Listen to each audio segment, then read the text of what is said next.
খুব চাপ দিয়েছে, তাই ছাত্রীর বাসায় গিয়ে সরাসরি ঢুকে গেলাম ওয়াশরুমে। সাথে সাথেই ছাত্রীর নখ। মাত্র কমেডে বসেছি, চাপ দিতে যাব ঠিক এমন সময় ছাত্রীর আতঙ্কিত ডাক, স্যার ছোটো না বড়টা? আমি বেবা চেকা খেয়ে যাই। ছোটো না বড় মানে সে আবার কি বুঝাচ্ছে? ভাবলাম হয়তো জিজ্ঞেস করছে সংক্ষিপ্ত বা রচনামূলক প্রশ্নের কথা হয়তো। গতকাল বলছিলাম আজ লিখতে দিব তাকে, এই ভেবে আমি বললাম ছোটোটা। তখন সে বলল আচ্ছা ঠিক আছে স্যার, তাহলে আপনি আসুন ছেড়ে।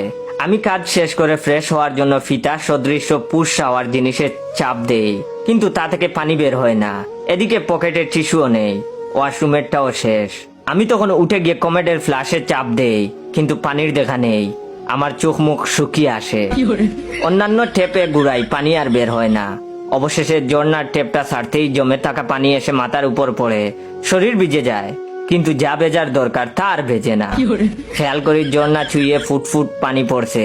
খেজুরের রস যেভাবে নল দিয়ে একটা ইন্টারভাল দিয়ে পড়তে থাকে, আমি পাশ হতে বদনাটা নিয়ে তীর্থের কাকের মতো তাকিয়ে আসি উপরে বদনা ধরে। প্রতি 5 সেকেন্ডে 1 ফুটা করে পানি পড়ছে আর অল্প অল্প করে জমছে। এভাবে কেটে যায় 15 মিনিট। দরজায় আবার ছাত্রীর নখ, স্যার ছোটোটা করতে এত সময় লাগে?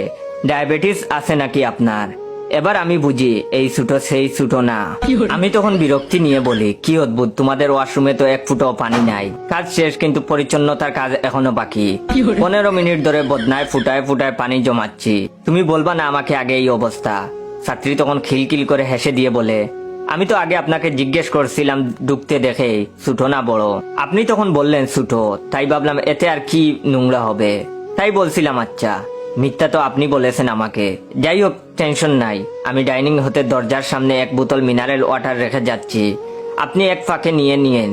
আজ আসলে আমাদের পানির লাইনে কাজ করছে, জমানো পানি সব শেষ। ভাই রে ভাই, আমি সব বুঝতে পারি।